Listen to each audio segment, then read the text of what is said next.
DangyBC putting on an absolute tactical masterpiece. 9 seconds on Brutus's clock. No, we see a knight check.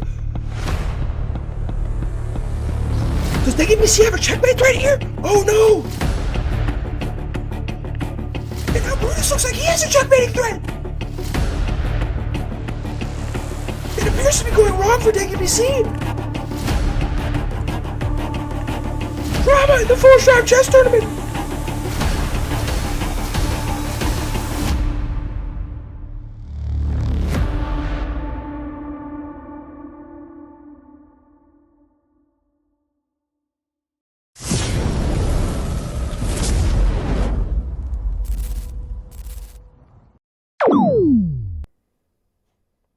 And ladies and gentlemen, we are underway for Game 2 of the Full Strive Chess Tournament between DangyBC and Brutus. Brutus playing with the black pieces, DangyBC playing with the white pieces, and we have an English opening 4 knights quiet line on the board as far as the opening in this bout. We now see a pawn push here from DangyBC, pushing the pawn here forward to d4. And DangyBC, a veteran in our Full Strive Chess tournaments, has not played in a tournament in some time, but DangyBC is back and looking to etch her name in Full Strive Chess Tournament history as the champion in their return to our glorious and fantastic Full Strive Chess Tournaments. But anyways, the knight now develops, or I should say underdevelops here to the g2 square, having been attacked by the pawn here. We now see a quick couple of moves here. Brutus does a good job getting the bishop out here to try and castle in an attempt. We now see a quick trade here of the pieces. I imagine Brutus will castle. Yes, he does. And DangyBC also castled a couple of moves ago. DangyBC playing extremely fast, playing very solid here. Goes ahead and takes that pawn here. And I honestly feel like that's reasonable. The knight now takes. I imagine you probably bring the... Ooh, you got to be careful, though. This pawn's hanging right now. This pawn is hanging right now. Maybe you could put the queen up here. I mean, honestly, like...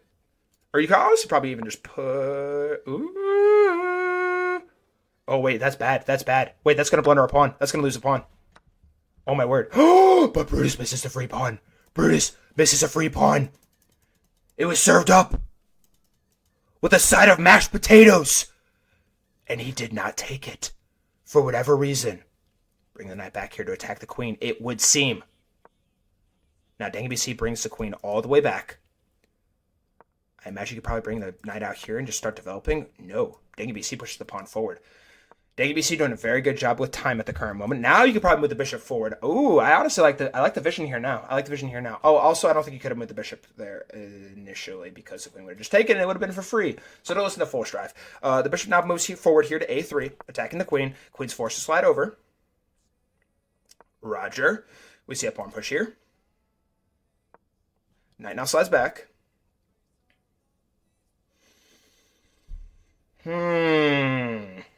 Now what? There's DangyBC2 here. Ooh, attacking the pawn here now. If the pawn takes, do you take? You probably take with the knight here, no? No. You take with the queen, take with the queen, you have to take with the queen. Nice. Because there would have been a pin here, and this pawn would have been hanging on the next move. Oh my gosh, and now Brutus blunders a pawn? Oh my word, an absolute gift. Because there's no poison pawns here. I mean, you can't even slide this rook over. You probably got to do this rook. If you attack the queen. If you push this rook over, you're going to blunder a pawn. And to the naked eye, it looks like Brutus is just down a clean pawn. At the moment. Now, I imagine... The rook's coming in here. Yeah, so he brings the rook over. Oh, my word. And that might be even an even worse move. Because it hangs this pawn, like we just said. But this pawn is also hanging. And Brutus wastes no time taking that pawn right back. The bishop goes ahead and slides down now. Wasn't under attack. Ooh. DangyBC could have a discovered attack here, too. Lots of ideas here for both players. But as it currently stands, DangyBC is up a clean pawn right now. And now Brutus slides the rook down. DangyBC does a good job of protecting it, bringing the bishop up. And also, that was a pin of the pieces if you would have covered with the rook. It probably would have still been fine, but you honestly want this rook to be a little more active right now in this part of the game. If I had to assume. Now... what exactly... okay, so the queen comes down here. And checkmate is being threatened at the moment. You could probably play queen to b7. Push the pawn forward, but even if you push the pawn forward, then the queen's just going to come down here, and that's really scary. Yes, you could push the rook up still, but it's really, really scary. I like that move from Dengi BC. Queen B7. Cover the checkmate threat. And pressure is mounting here for Dengi BC in this position. Now I wonder if Dengi BC could eventually move the knight over here and just continue putting pressure. Oof, oof, oof, oof. Rook slides over here now for Brutus. Dengi BC cannot move this queen off of this diagonal. This is the only piece that is protecting the checkmate threat. And Dengi BC does vouch to bring the queen all the way down here. And if the queen's trade, I imagine the rook will take right back. Or, honestly, the knight. Taking them with the knight would probably be a little bit better. No, he takes with the rook. Or they take with the rook. Valid reasoning. Now, Dengi BC has a clear pass pawn right now. If I'm Dengi BC, I'm probably trying to push that pawn as quickly as I possibly can. Also, with Brutus, I probably wouldn't go here to rook e1. Brings the knight out. Oh. Getting a little aggressive. Okay. And honestly, like that, I feel like that's reasonable. Ooh, I wonder if he should take it with that rook, though. Ooh, and now the pressure's mounting for Dengi BC. But Brutus does a good job pushing the pawn forward, negating the threat on that pawn on the f7 square. Now it's protected by a pawn. Bishop slides down.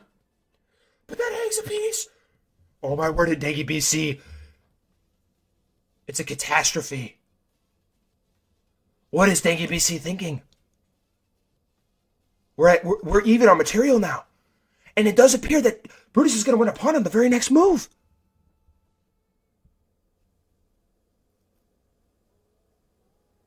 After Brutus takes here, I imagine you probably want to bring the rook over and just, I guess, try and start pushing P.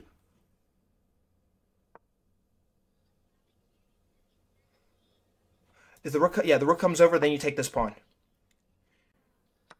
And you cover the pawn. Ooh! Ooh! Dengi BC getting a little spicy with it. Absolute sauce in the chat. So the knight comes over here now, attacking the rook. Ideally, you probably don't want to take with the bishop, because you still need to defend this pawn here.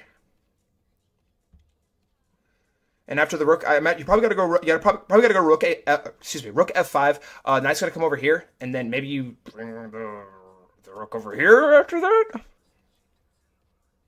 Brings the rook over there. Okay.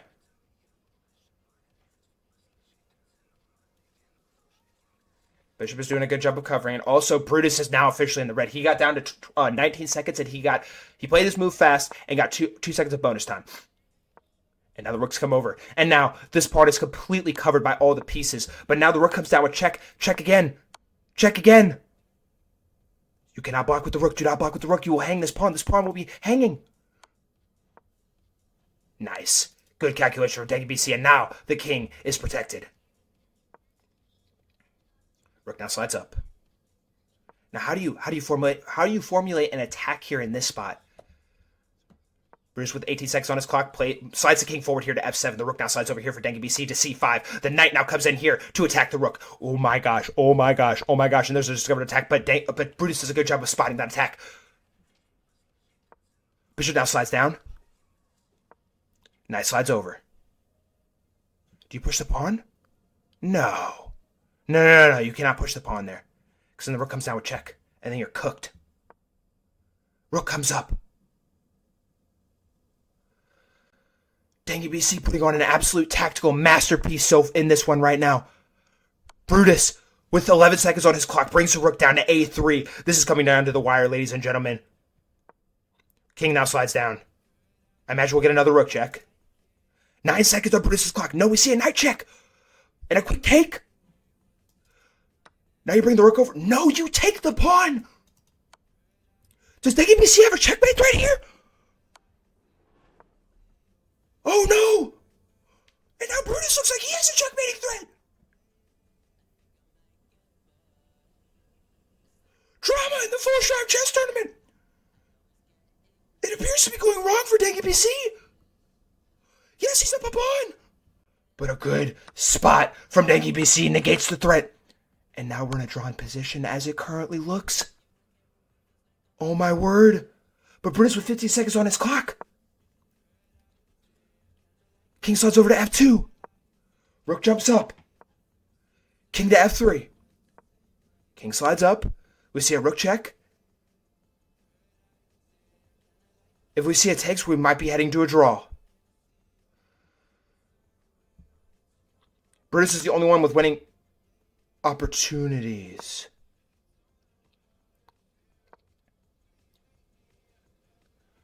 If the pawn pushes, you just push the pawn here. Ladies and gentlemen, we look like we are heading to our first draw in about 3 or 4 full strap chess tournaments.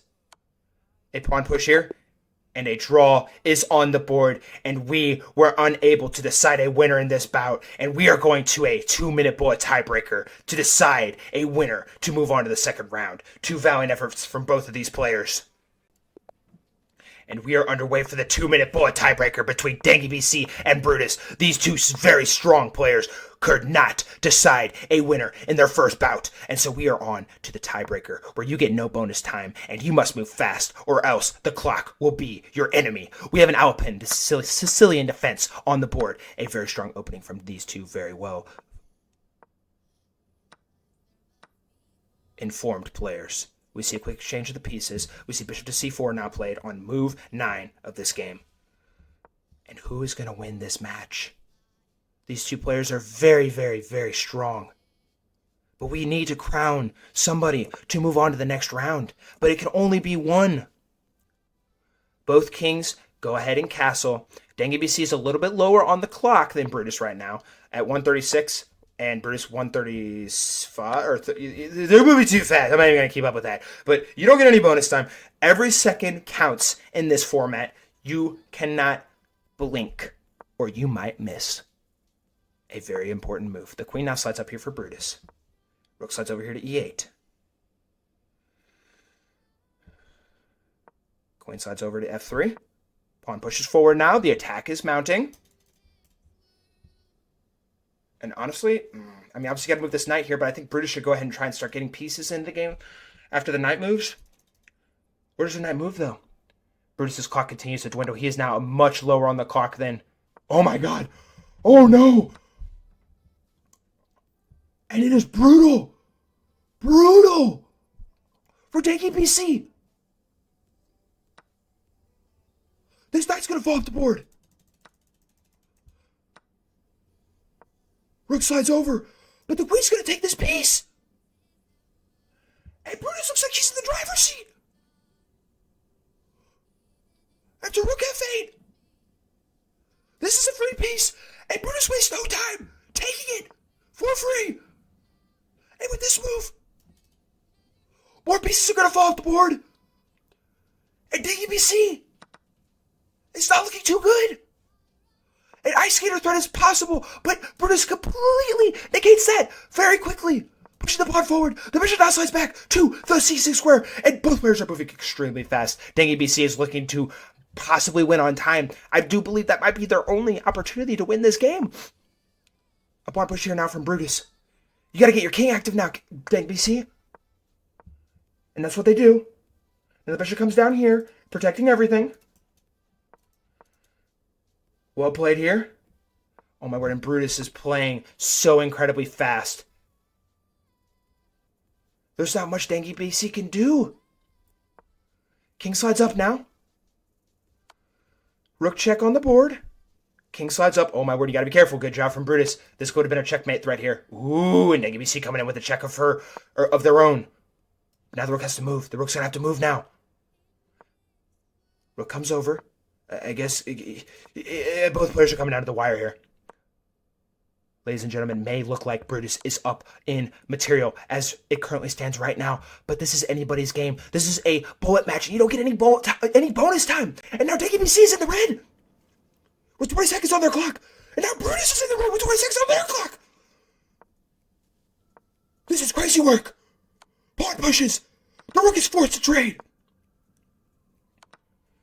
A quick exchange of the pieces. The pawns are pushing.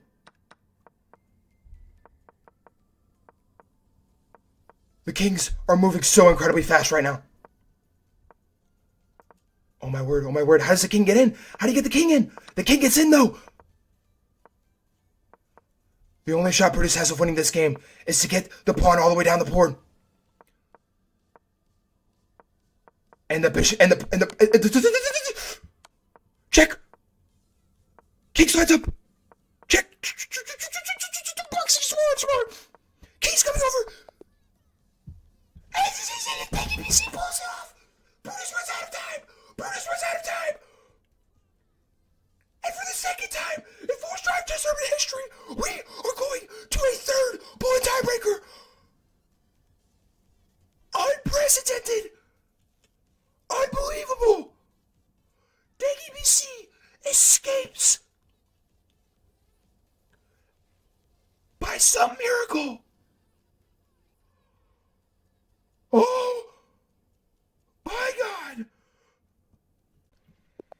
And ladies and gentlemen, we are underway for the second ever full strike chess tournament, third bullet tiebreaker between WBC and Brutus. This is a 1 minute match with no bonus time. Every single move you play is time off the board. And Brutus is up a pawn to early on in this round. And a good job by WBC. The pawn is now covered here. Now the bishop slides up here, and both players are moving with pace, moving as fast as they possibly can. Because, like I just mentioned, you do not get any bonus time. It is anybody's game. You have to move fast at all costs. There is no ifs, ands, or buts. You must move your pieces like your life depends on it. Oh my word, and now the bishop's going to be plundered here by WBC, and Brutus does a great but to no avail. Up to psych. Ooh, and a good tactic here from WBC. Now the bishop takes here. Oh wait, the rook could just take, no?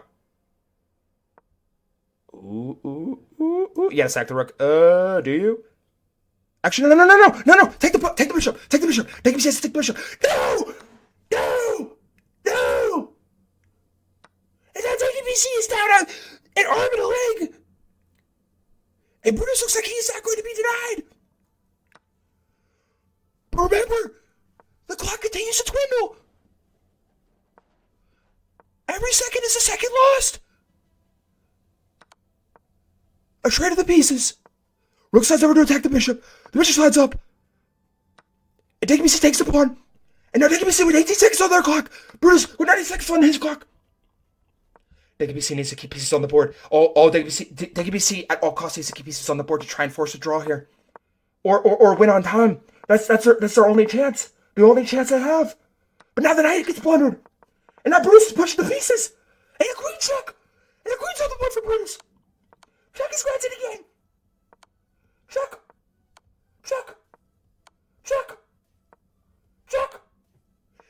And on move 47, we have finally found our winner in Game 2 of the full strike chess tournament between WBC and Brutus.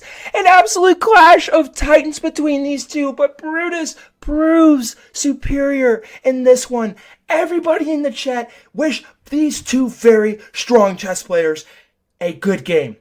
Very valiant effort from both of these players. But at the end of the day, it will be Brutus who moves on to the next round. WBC, congratulations on a very well hard-fought match. Strength and honor. GG's to you two. Well played.